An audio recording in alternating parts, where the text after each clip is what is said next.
परंपरा क्रमे पाउथिबा ज्ञान को मु तुमको आउ थोड़ी कहूची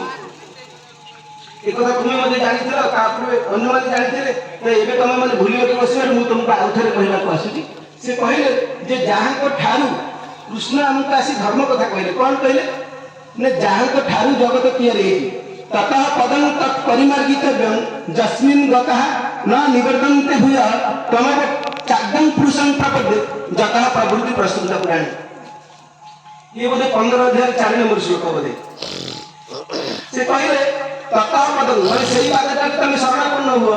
जस्मिन् गतः न निवर्तन्ते भूय जेउ ठाकू गले तुमको संसार फेरी आसे पड़िनी तुम माने जन्म मृत्यु चक्र रे पड़िबो नाही तुम वो चाग्गं पुरुषं प्रपद्ये तुम से आद्य पुरुष प्रति प्रणिपात करो ताकर ठारे शरणापन्न हुआ जतः प्रवृत्ति प्रस्तुत प्राणी ए पुरातन संसार जहाँ पर प्रस्रवित होती माने सृष्टि होती तैयारी होती जहाँ को ठारू ए जगत तैयारी होती सीएले आद्य पुरुष तुमे तांको ठारे शरणापन्न हेले आ जन्म मृत्यु चक्र में पड़िबो नाही एनु तुमे तांको ठारे शरण बस ए कथा कृष्ण हमकु श्रीमद् भगवत गीता रे 15 अध्याय 4 नंबर श्लोक रे कहले कृष्ण कहले जहाँ को ठारे जगत तैयारी होती तुमे तांको ठारे शरण बस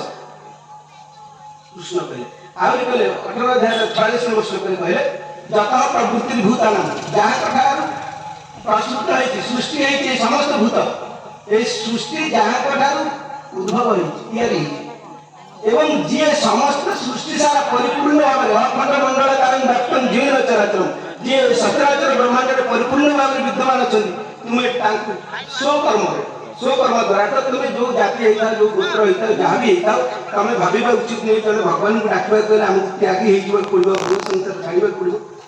सिबले ना तुम जो कर्म रच करो तुम पूर्ण व्यवसाय पूर्ण धर्म तुम से कर्म करता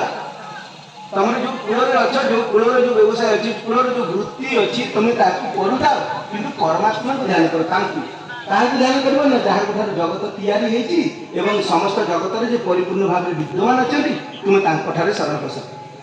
तुमे वो शरणं गच्छ सर्वभावेन भारत ये 62 नंबर श्लोक रे कहला श्रीमद् भगवत गीता रो 18 अध्याय 62 श्लोक देता से कहले तुमे वो शरणं गच्छ सर्वभावेन भारत तत् प्रसादात् परं शांति स्थानं प्राप्यस्य शाश्वतम तुमे तांको ठारे शरण बस तुमे तांको प्रसाद तांको कृपा परम शांति धाम लाभ करबा जन्म मृत्यु पड़िबो नाही ए कथा कृष्ण हम मन को शिक्षा देबा अर्जुन को कहले जा आमे माने शिक्षा करिकरी आमे जीवन चर्या करिया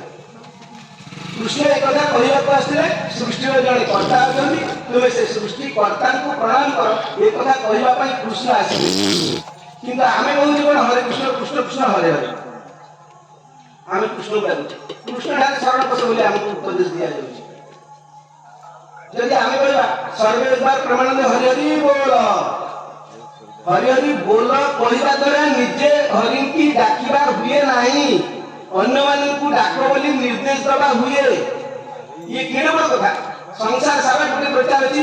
सर्वे एक बार प्रमाणन हरि बोल एक कथा जदि आमे उच्चारण करू ता निजर बोलिबा हुए नाही अन्य को बोलिबा को निर्देश दबा हुए आमे जीवन सारा जते हरि बोल कहि ता गोटा निज पाए आमे कहिनु लोकन को कहि तू बोल तू हरि हरि कह एटा हि आमे के हरि कहि नै आमे जदि कहले हरि हरि कि जदि प्रथमे जदि कहि कहले सर्वे एक बार प्रमाणन हरि हरि बोल से कहले हरि हरि बोल आमे पछ वाला या कहिबा उचित जे हरि हरि आमे कहिबा उचित नुहे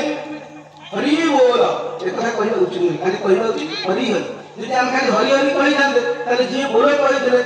प्रथम वाला बोले कहि देले हम ताको कहिबा माने कि हरि हरि कहि ए कथा हे ठीक से